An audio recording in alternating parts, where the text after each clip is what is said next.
Now, another type of compute resource is called the virtual machine scale set. So if I look for VMSS,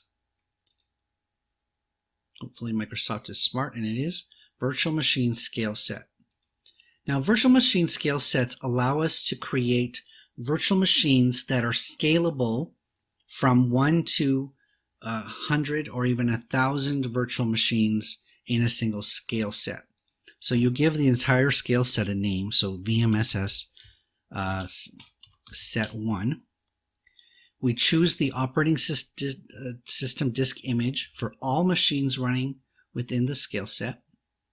I can obviously choose my subscription, which resource group, which location. I do have the availability option. Now, virtual machine scale set are going to be deployed into a type of availability set by default, but if we wanted to, we could deploy that into a specific availability zone. So if I switch over to Central US, I can then choose to deploy my scale sets into only 2 of the 3 zones, or again, because it uses availability sets, it'll do all 3 zones by default. So let's go back to Eastern US. We have to create username and passwords, obviously, for all the machines in the set. And the real fun is when we talk about instances. So now we're creating multiple virtual machines at once. In this case, it can be 2 instances, but it could also be 100 or 500 or 700, however many virtual machines that we are going to need for our purposes. We can choose the instance size, and now Microsoft has only certain instance types that are in this options. Let's see, I scroll down here, all the D's, the H's. There's my B. If I wanted to do this for testing purposes, I can create a virtual machine scale set of B1MS. And basically, we can set up scaling rules, okay? So let's say we know that for this application, we're going to have between 2 and 10 virtual machines. Okay, we've already said that the initial instance count is 5. So our minimum is 2, our maximum is 10. And we can set up the scaling rules such that when the CPU reaches 75%, it's going to add 1 additional VM. So in the case where it started off as 5, we add 1, it's going to become 6. And when the CPU goes below a certain threshold, let's make it 15%, it's going to start to take away virtual machines to a minimum of 2. So we might deploy with 5, and if we don't use those VMs, it's going to go to 4, and then it's going to go to 3, and then it's going to go to 2, and that's where it's going to stop. Okay? So virtual machine scale sets have the option to have scaling built in.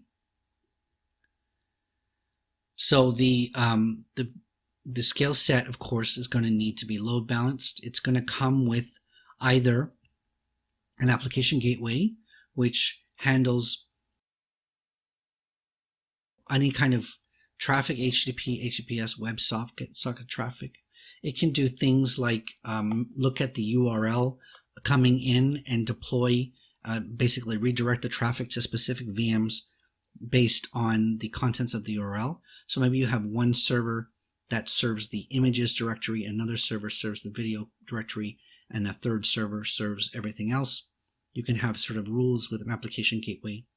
A load balancer is a fairly dumb device. It basically just makes some decisions to send your traffic to a random server or in round robin order, etc. It doesn't inspect the traffic. It doesn't expect it to be HTTP traffic.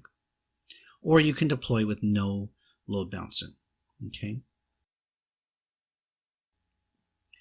Again, we can choose a, load balancers can have a public IP address, domain name label. We have to put this onto a virtual network, which we can, because we're in Eastern US, we can put this in a brand new net network, etc. And do we want every instance in the 10, let's say there's 10 instances for this VMSS, do we want every instance to have a public IP address? Generally, you're going to want no, because you're going to basically It's going to cost you money to have public IP addresses. And when you've got hundreds of machines and you're not actually expecting to be able to access the individual machine from the outside because there's a load balancer in front of it, then it's probably smart not to do that. So that's a virtual machine scale set, very similar to VM, but you're basically creating multiple VMs at once, and they all comes with a load balancer, and they all act in concert.